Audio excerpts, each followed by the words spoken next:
Bonjour à tous, il est quasiment 15 heures, on va pouvoir commencer. Et avant ça, est-ce que vous pouvez nous indiquer dans le chat si vous nous entendez bien et si vous voyez bien notre écran, si possible. En attendant, je vais vous présenter, nous présenter, pardon. Donc aujourd'hui, on anime le webinaire saisie des factures fournisseurs, quelles solutions pour l'automatiser, avec Nicolas Philippe, le manager Bonjour. de l'équipe clientèle. Bonjour Nicolas. Bonjour à tous, bonjour Emma. Bonjour, et moi-même, du coup, ingénieur avant-vente chez Simtrax. Et donc aujourd'hui, on va vous présenter ce webinaire. Super, merci Pauline pour votre réponse. On voit que vous nous entendez bien et que vous voyez bien notre écran. Donc écoutez, il est 15 heures, on va pouvoir commencer. Alors, si la diapo veut bien. Voilà. Donc aujourd'hui, on va vous présenter une solution pour dématérialiser vos factures fournisseurs. Pardon. Donc dans un premier temps, on va étudier un cas client, un client qui est venu nous voir avec un processus actuel qui n'était pas dématérialisé. Pardon. Et donc, on va vous présenter comment il fonctionnait et comment on a trouvé une solution pour répondre à leurs problématiques. Donc ça, c'est Nicolas qui vous expliquera quelle solution on a mis en place. Derrière, on verra je ferai une démonstration de la solution qui a été mise en place.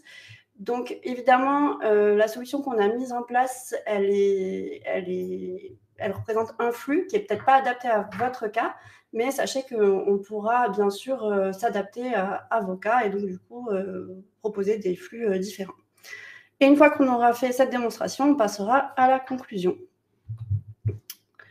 Donc, dans un premier temps, on va voir les enjeux rencontrés pour cette solution et l'automatisation du traitement des factures fournisseurs. Donc, dans un premier temps, c'est de répondre en fait aux contraintes de vos fournisseurs. On vous impose peut-être de recevoir des factures par courrier ou par fax ou par email, et donc il faut pouvoir vous adapter à ces différents modes de réception qu'on vous impose. Donc, ça va être vraiment de vous adapter à vos fournisseurs pour améliorer la qualité de votre relation client-fournisseur.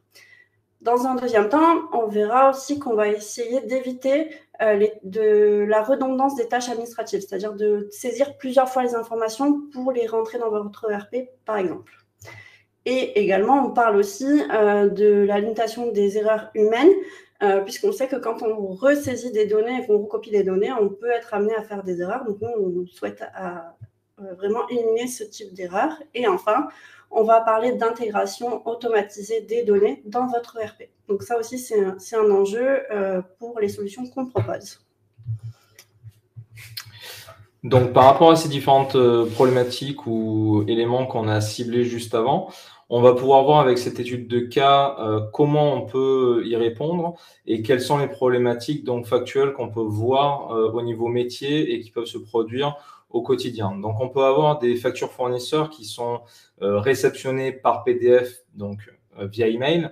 Et là, on va avoir donc dans ce cas-là une personne qui sera donc obligée de récupérer la pièce jointe, ressaisir les données dans le système d'information, dans l'ERP final, de s'assurer qu'il n'y a pas d'erreur au niveau de la saisie des éléments et donc faire un rapprochement entre le document d'arrivée et les données de sortie. Donc ça va être le premier flux qui va être assez lourd, on va dire, et avec déjà un pourcentage d'erreur potentiel. On va avoir l'autre cas où là, on va recevoir des factures par lettre postale et on va devoir du coup les scanner. Donc, il va d'abord avoir un ajout d'une couche, c'est-à-dire de scanner son document, qui reste une tâche à réaliser. Puis ensuite, donc la ressaisie, comme dans le premier workflow, des informations dans l'ERP. Donc, c'est-à-dire de la même façon, une possibilité d'erreur, des informations dans le système final. Et de la même façon, donc le rapprochement des données entre la saisie d'entrée et la saisie finale. Donc, par rapport à cette étude de cas et par rapport à ce workflow et voilà, qu'on peut voir à l'écran, on a une solution à proposer pour alléger cela. Je te coupe, Nicolas, oui. Juste pour vous indiquer que le schéma a l'air compliqué, mais qu'on verra après avec la démo que c'est plus simple que ça en a l'air. Vas-y, je te laisse reprendre. Voilà, Nicolas. Donc on va l'expliquer, on le verra dans la démo. Donc on a de la même façon qu'on pouvait l'avoir par le schéma précédent, une facture fournisseur à réception. Donc celle-ci peut être PDF par email, peut être par voie postale. scannée, etc. Et donc, on va pouvoir la réceptionner à travers notre produit qui est une nœud central qu'on peut voir complot hybride. Et par le fait de récupérer ce document, on va pouvoir aller l'envoyer donc à la reconnaissance de caractère qui s'appelle Azure Form Recognizer. Donc, à partir de là, on va pouvoir envoyer le document, y récupérer les données que l'on souhaite récupérer. Donc, par exemple, le numéro de bon de commande présent sur la facture. Donc, ce n'est pas un système d'OCR, attention, c'est un système d'intelligence artificielle, donc plus fiable. Donc, on récupère les données, on récupère la donnée qui est souhaitée ou les données souhaitées. Et en fait, selon le score de confiance récupéré sur le document, on va pouvoir dire si le score de confiance est en dessous d'un certain pourcentage pour la lecture des données, on envoie à vérification le document et à correction à travers donc une interface avec une interface user-friendly, enfin une interface bien et sympa à utiliser. Et si ça vient à être déjà avec un bon score de confiance, on traite directement la facture vers le flux suivant. Donc voilà, déjà, il y a cette méthode qui consiste à dire on a un score de confiance suffisamment élevé ou pas suffisamment élevé par rapport à des données qui vont être récupérées. Et comme on l'a répété juste avant, que ce soit avec des documents scannés ou que ce soit avec des PDF type texte, les deux vont être traités de la même façon sans aucun problème. Alors, oui. Nico, je précise juste qu'en fait, ça, c'est totalement paramétrable dans notre solution. C'est-à-dire que si vous voulez qu'il y ait toujours une étape de vérification par un utilisateur, on peut aussi forcer notre solution à vous demander cette étape de validation par le validateur. Voilà. Tout à fait. Et donc voilà, donc dès lors que la facture aura été lue avec la reconnaissance de caractère et ensuite validée ou non si le score de confiance est suffisant, on va du coup associer les données, donc par exemple le numéro de bon de commande. Donc on va venir associer les documents, par exemple bon de livraison et purchase order, afin de les ajouter dans le flux suivant. Donc c'est-à-dire qu'à partir de là, donc on a récupéré automatiquement, peu importe l'endroit où c'est situé, le numéro qui nous intéresse, qui est en l'occurrence le bon de commande. Et à partir de là, dans notre système d'information, on va y associer automatiquement les documents qui nous intéressent, donc bon de livraison et purchase order. Et à partir de l'association, et après l'association, on va envoyer ce document à validation par la personne finale, donc la personne qui aura été ciblée comme valideur du document d'entrée. Et une fois que la personne aura validé ces documents, on va envoyer ces données, donc les données factures, dans l'ERP final, qui est dans notre cas de la démonstration SAP Business One. Donc, on fait un envoi par API pour entrer un peu dans la technique, dans SAP Business One pour intégrer les données provenant des documents d'entrée. À savoir que là, pour notre démonstration que l'on va voir par la suite et dans le schéma ici, on a choisi l'ERP SAP Business One, mais ça peut être d'autres systèmes d'information et ça peut être d'autres ERP dans lesquels on peut s'intégrer, donc que ce soit par API ou par d'autres systèmes, comme par exemple des CSV ou d'autres types de documents permettant de contacter l'ERP final. Ok, donc on peut passer à la démonstration. On peut passer à la démo. Je pense qu'on a fait une description total du schéma. Donc là, on fait la démonstration. Donc moi, je suis dans la peau de la personne qui va déposer la facture qu'on a reçue, on va dire, au format papier, que j'ai au préalablement scannée. Donc, je vais vous ouvrir donc, la facture qu'on va traiter. Elle est ici. Je vais vous montrer le PDF. Donc, on voit que c'est une facture scannée sur laquelle le contact a été raturé et réécrit à la main. Donc ça, c'est important, c'est pour montrer qu'on est en capacité de récupérer cette information, même si elle a été modifiée manuellement. Donc ça, c'est la facture qu'on va traiter. OK. Donc maintenant, cette facture-là, je vais venir la déposer dans l'outil qu'on propose, à savoir que moi, je vais le déposer manuellement, mais on peut aussi le traiter de façon automatisée en supervisant une boîte mail, par exemple, ou en supervisant un dossier Windows, par exemple.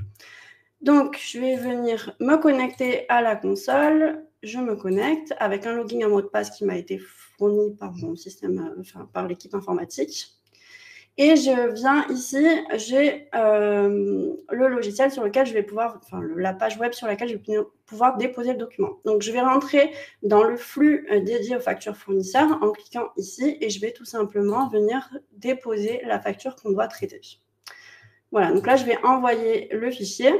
En attendant que le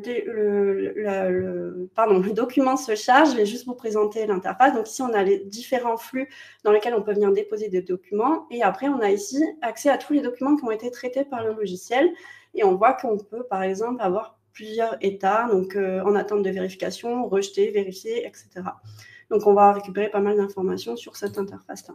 Alors, ce qui est important, voilà, c'est ce qu'Emma effectivement a dit juste avant, c'est que là, on a choisi un workflow manuel, enfin au début, un dépôt manuel. Et évidemment, on peut donc récupérer, comme ça a été dit, par de la boîte mail supervisée, par le fait qu'éventuellement le scanner soit automatiquement lié à un dossier supervisé, ou de la même façon, on peut aussi en entrée recevoir par API des documents par API directement. Exactement. Donc là, vous voyez, on revoit en fait le PDF que j'ai ouvert juste avant et on voit à droite que des informations ont été récupérées automatiquement par notre logiciel et nous, on va venir vérifier en fait que ces informations sont correctes. Donc on voit que par exemple, le numéro du bon de commande, c'est le bon numéro qui a été récupéré, etc., etc. Et on voit également que le nom du contact a bien été récupéré, même si ça a été raturé. Donc ça, c'est important parce que ça évite le fait qu'on doive ressaisir les informations de façon manuelle et que quelqu'un doive retranscrire les données. Là, on ne fait que vérifier. Et si on veut, on peut modifier, par exemple, ici, je peux rajouter del. Bon, c'est juste pour vous montrer que je peux modifier la donnée qui a été saisie. Ce qui est important, voilà, c'est le score de confiance qu'on peut voir à droite. Ici. Donc, en fait, c'est le score de confiance qu'on a évoqué tout à l'heure, c'est un score de confiance qui est lié à des données, pas à l'ensemble des données. Donc, ce qui est pratique, c'est qu'on peut se dire que c'est par rapport à une donnée en particulier que la ressaisie ou la vérification va se faire. Donc, après, si l'ensemble de ces données est supérieur à un score, bon, ben, il n'y aura pas de vérification. Là, en l'occurrence, on a forcé la relecture et la ressaisie pour vous montrer dans la démonstration, mais voilà, c'était pour montrer que le score de confiance est présent ici. Effectivement. Donc là, c'est bon, j'ai validé ma facture. Donc, je clique sur OK et je dis oui, je suis certaine de vouloir envoyer le document. Donc, ce qui va se passer dans le flux qu'on a défini donc, dans ce cas-là, parce qu'on peut imaginer toutes sortes de flux qui sera adapté à votre entreprise, c'est que le responsable de l'achat reçoive un email pour valider en fait la facture et faire une vérification au niveau du bon de livraison et également du bon de commande. Donc, je vais du coup ici et je vais recevoir un email. Voilà, tout à fait. Je reçois un email qui m'indique, en tant que responsable de l'achat, que j'ai une facture à valider avant l'intégration dans le logiciel cible. Donc, je clique sur le lien. Alors, là, qu'est-ce qu'on voit? C'est que je vais recevoir un SMS avec un code à 6 chiffres pour m'identifier. Donc, cette étape, elle n'est pas obligatoire, mais on peut le paramétrer avec le logiciel. Et nous, on a voulu vous montrer qu'on pouvait le faire. Donc, c'est pour ça qu'on l'a paramétré. Même si dans ce cas-là, c'est en interne, ça n'a pas vraiment de grand intérêt, mais c'était pour vous montrer qu'on pouvait le faire. Donc là, c'est 313 636. Donc, je rentre mon code et je valide. Donc, j'ai accès du coup à nouveau à la facture qui a été scannée, mais on voit aussi qu'il y a le numéro du bon de commande qui apparaît. C'est important parce que c'est ce numéro qui est présent sur l'ensemble des documents qui permet de les lier et de faire cette liasse de documents. Et moi, en tant que responsable, je peux du coup checker les lignes et voir qu'effectivement, on m'a bien livré ce matériel le 30 septembre et également que j'ai le bon de commande que j'avais émis pour cet achat. Voilà. Donc, j'ai rassemblé mes documents, je vérifie que c'est tout bon et maintenant, je veux valider. Donc, on voit ici qu'on a plusieurs options. Je peux rejeter effectivement si c'est pas bon. Je peux aussi déléguer si je considère que je ne suis pas le bon signataire pour cette facture. Donc, à ce moment-là, je rentre le nom du signataire, son adresse mail et la raison. Ou alors, je valide et c'est ce que je vais faire. Et à ce moment-là, voilà, c'est intégré dans le logiciel. Donc, on le verra juste après que ça a été intégré dans le logiciel. Tu as quelque chose à rajouter ou pas? Non, après, je voyais une question. Je ne sais pas si les questions, c'est après. Ah, on pourra peut-être y répondre un peu plus tard. D'accord.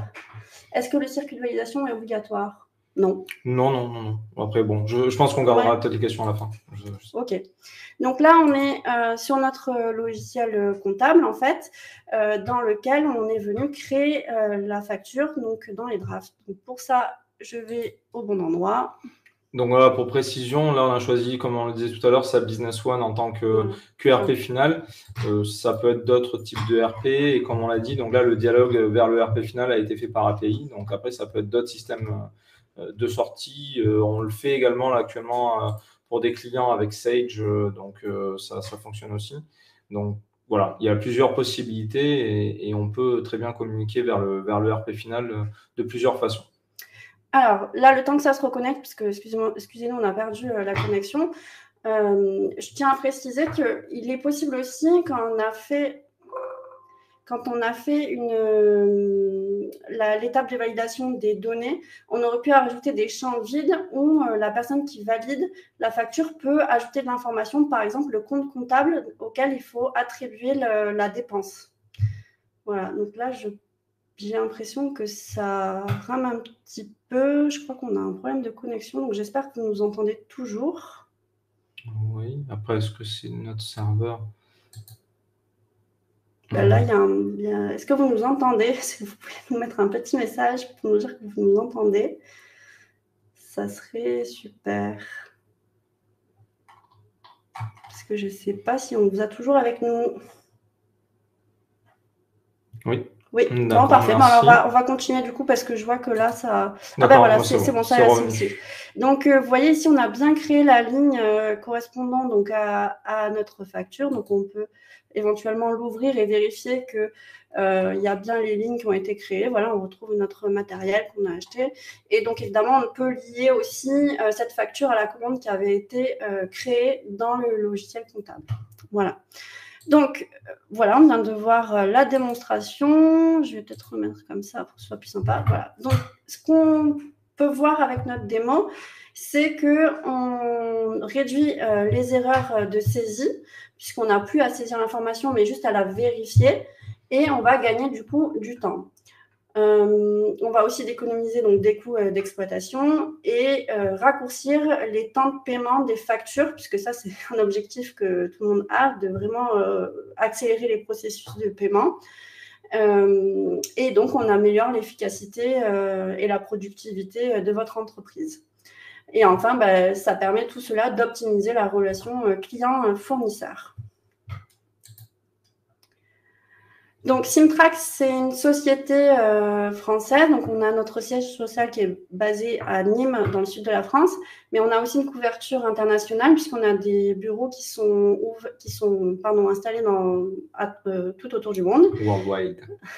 Oui, voilà. Et du coup, ce qui nous permet de vous proposer, donc, par exemple, un support 24 heures sur 24.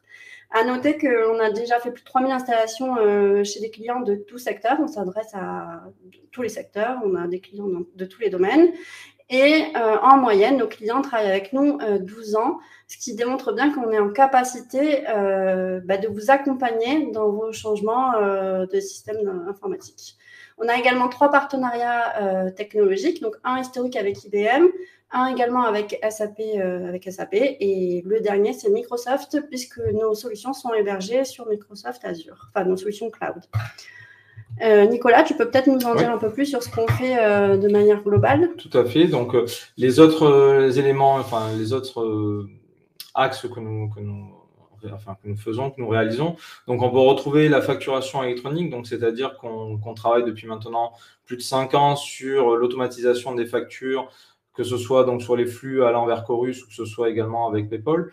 Donc, on peut récupérer des documents de tout type, les transformer au bon format de facturation, donc le fameux format de facturation électronique typé XML UBL 2.1, et enfin les envoyer sur les plateformes telles que Chorus pour automatiser ces envois et ne pas le faire manuellement. Donc, notre valeur ajoutée dans ce cadre-là de la facturation électronique, c'est forcément la transformation des documents en sortie de vos ERP tels qu'ils sont et l'automatisation de cet envoi sur les plateformes concernées. Alors, je tiens à rajouter également, Nicolas, que ce qu'on vient de voir, c'est une solution qu'on vous présente aujourd'hui, et on sera bien sûr sur le projet de loi sur la facturation électronique en France qui va bientôt arriver. Hein, les échéances sont en 2024. Et du coup, cette solution-là permettra de numériser toujours les factures que vous recevrez toujours au format papier, puisqu'il y aura des fournisseurs qui sont peut-être basés à l'étranger et qui seront pas obligés de vous fournir la facture au format électronique comme l'entend la loi à l'avenir. Donc, c'est une solution qui peut compléter ce qui va se passer en 2024. Tout à fait. Ensuite, pour donner l'autre point, donc les workflows de validation et signature, donc c'est un petit morceau de la démonstration qu'on a vu, un tout petit morceau, mais donc on peut l'étendre à d'autres solutions. Donc c'est effectivement la capacité de gérer des documents internes, externes, afin d'envoyer ces documents à validation et enfin de réaliser certains workflows avec de l'interne ou de l'externe. Donc là, c'est la possibilité, comme on l'a vu à un moment donné, de valider le document. Ça aurait pu être de signer et d'abord, on a pu le voir, la délégation ou la sécurisation du document par le téléphone. Donc, c'est une solution qui s'appelle WebSign et qui va permettre donc de créer des workflows d'entreprise afin d'envoyer des documents à signature en interne ou en externe. On peut voir aussi donc la modernisation donc des flux EDI par API. Donc, ça a été aussi un petit bout qu'on a pu voir avec l'envoi par API dans l'ERP des éléments de la facture. Donc, on va pouvoir envoyer des éléments par API et également recevoir des éléments par API. Donc, on va être en capacité de gérer des flux entrants, sortants, que ce soit pour récupérer des documents d'entrée de n'importe quel type ou que ce soit pour envoyer des documents de n'importe quel type en sortie. Donc ça, c'est une possibilité également. Et on a pu le voir un petit morceau dans cette démo, même si c'est transparent, mais dans la technologie qui a été utilisée, c'est ce qui a été utilisé pour écrire vers le RP final. Et ensuite, la transformation digitale des documents, qui est notre corps de métier depuis très longtemps, depuis 30 ans. Donc, ça va être de pouvoir transformer n'importe quel type de document, c'est-à-dire de passer du XML vers du PDF, du PDF vers du XML, du XML vers du CSV vers du PDF. Enfin bon, les échanges les changements de documents et les transformations de documents vont être multiples. Et donc, du coup, on va pouvoir récupérer que ce soit des documents de texte pour les enrichir ou faire du factoring justement pour rejoindre le premier point qu'on peut voir dans cette diapositive, donc pour pouvoir récupérer des PDF et y incorporer des XML. Donc en fait, il y a plein de possibilités et donc c'est vraiment notre corps de métier, c'est la transformation des documents. Voilà. Ok. Voilà, donc on a fini pour le webinaire d'aujourd'hui. On va passer aux questions. On en profite aussi pour annoncer notre futur webinaire qui concernera la facturation électronique, comment démêler le vrai du faux, pardon. Ça sera notre expert en facturation électronique, Marc Daman, qui présentera ce webinaire avec Cyril Sotero, qui est le président du FNFE. Voilà, donc on va pouvoir passer aux questions. Je ne sais pas si on en a. Alors, oui, effectivement. Alors, il y avait les premières questions qu'on avait au-dessus. Savoir si c'était obligatoire qu'il y ait une étape de validation après la validation des données. Est-ce que tous les documents un par un? Non, il y avait une question juste au-dessus. Est-ce que l'on est obligé de vérifier tous les documents un par un? Donc, en fait, comme on l'a dit, c'est-à-dire que les documents vont devoir être vérifiés selon leur score de confiance. Donc, s'il y a une multitude, là actuellement, c'est un projet factuel que l'on a avec un client, il y a plus de 3000 documents qui ont été scannés, qui ont été récupérés, qui récupèrent pour les numériser. En fait, on ne fait passer un par un, là effectivement, c'est pas par alias, mais un par un que les documents sur lesquels le score de confiance est en dessous de 96%. Donc, au-dessus, ça va aller automatiquement vers la base de données finale, parce que dans ce cas-là, on va stocker les données dans une base de données. Mais on est par contre effectivement obligé, si les scores de confiance sont en dessous d'un certain pourcentage, de venir valider les documents un par un si on a vraiment un score de confiance qui est faible, parce que actuellement, voilà, c'est la seule solution, c'est quand même qu'il y a comme on pourrait l'avoir avec d'autres solutions, on est obligé de valider cela et de valider les données pour le document en question pour pouvoir le rapprocher à l'écran et sur la partie droite comme on l'a vu dans l'application. Merci Nicolas pour cette réponse. Est-ce qu'il est possible de paramétrer l'analytique? Donc, ce que je comprends de cette question, c'est est-ce qu'il est possible de renseigner, par exemple, un compte comptable ou une information pour orienter la facture sur un compte, enfin, pour pouvoir identifier quelles sont les dépenses de quel service, pardon. C'est ce que je comprends de la question. Donc, effectivement, c'est une demande qu'on a déjà eue de la part d'un client. Il est possible, par exemple, quand on fait l'étape de validation des données, de rajouter des champs qui ne sont pas remplis et l'utilisateur va venir renseigner si jamais on n'a pas une table de transco où on irait chercher la donnée sur l'analytique. Voilà, donc ça, c'est quelque chose qui nous a déjà été demandé par un client et dont on a mis en place cette solution. Alors, j'espère que j'ai bien répondu à la question. Pauline, vous pouvez toujours nous dire si c'est le cas ou pas. On pourra peut-être revenir dessus. Et est-ce qu'il y a d'autres questions? Je parcours le chat pour voir si on n'en a pas raté une ou deux. Oui, c'est bon. Alors, Pauline nous confirme qu'on a bien répondu. Donc, Super. On n'a pas d'autres questions qui nous arrivent. Est-ce que toi, tu veux rajouter quelque chose, Nicolas? Après, il n'y a pas d'autres points, sauf s'il y a des questions supplémentaires. Oui.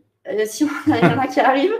Sinon, n'hésitez pas à nous contacter si vous voulez qu'on parle de vos problématiques et qu'on essaie de répondre spécifiquement à vos points, enfin vos problématiques en question. Donc ça, il n'y a pas de souci. Et sinon, on reviendra vers vous pour savoir ce que vous avez pensé du webinaire dans les prochains jours. En tout cas, je vous remercie pour votre écoute et votre participation. Merci à tous. Et je vous dis à bientôt. Merci à vous. Au revoir. Au revoir.